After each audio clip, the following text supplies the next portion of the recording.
Insomnia அப்படிங்கிற தூக்கமின்மைக்கு காரணம் என்னவா இருக்குன்னு நினைக்கிறீங்க? மூளையில சுறுசுறுப்பா இருக்கிற நரம்புகளா? இல்ல இந்த மூளையவே சுறுசுறுப்பா வைக்கிற மனசா? நான் ஒரு ஸ்டோரி சொல்றேன் கேளுங்க. எனக்கு தெரிஞ்ச டீச்சர் ஒருத்தங்க, அவன் தங்க பையன துபாய்க்கு வேலைக்கு அனுப்பியிருந்தாங்க. அங்க பையன் வேலைக்கு போன அந்த தருணத்துல அங்க சண்டை நடக்க ஆரம்பிச்சிருச்சு. ஈரானுக்கும், அமெரிக்காவுக்கும். அதுல துபாய்ல குண்டு போட ஆரம்பிக்குது. அப்ப இவங்களுக்கு ஒரே பயம், பதட்டம். நம்ம பையனுக்கு ஏதோ ஆயிட்டா என்ன பண்றது அப்படின்னு. அதுல இருந்து இவங்களுக்கு சுத்தமா தூக்கமே வரல.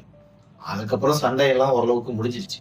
இருந்தாலும் இவங்களுக்கு தூக்கம் போனதுதான். அப்புறமா ஸ்லீப்பிங் பில் எடுத்ததுக்கு அப்புறம் தான் அந்த தூக்கமே வர ஆரம்பிச்சுச்சு. அப்புறமா அந்த தூக்க மாத்திரை நிறுத்துறதுக்காக நம்ம கிட்ட வந்தாங்க. அப்பைக்கு நம்ம அவங்களுக்கு சொன்னது என்னன்னா, மனவியல் ஆய்வாளர்கள் என்ன சொல்றாங்கன்னா, நீங்க பயப்படுறது, குற்ற உணர்ச்சி படுறது, வாழ்க்கையோட போக்க நம்பாம இருக்கிறது, இது எல்லாம் தான் தூக்கமின்மைக்கு ஒரே காரணம்.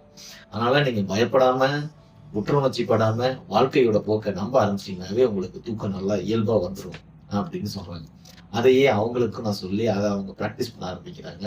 பயப்படுறத குறைச்சு, குற்ற உணர்ச்சி இல்லாம வாழ்க்கையோட போக்க நம்ப ஆரம்பிச்சதுக்கு அப்புறம் அவங்களுக்கு தூக்கம் இயல்பா வர ஆரம்பிச்சுருச்சு.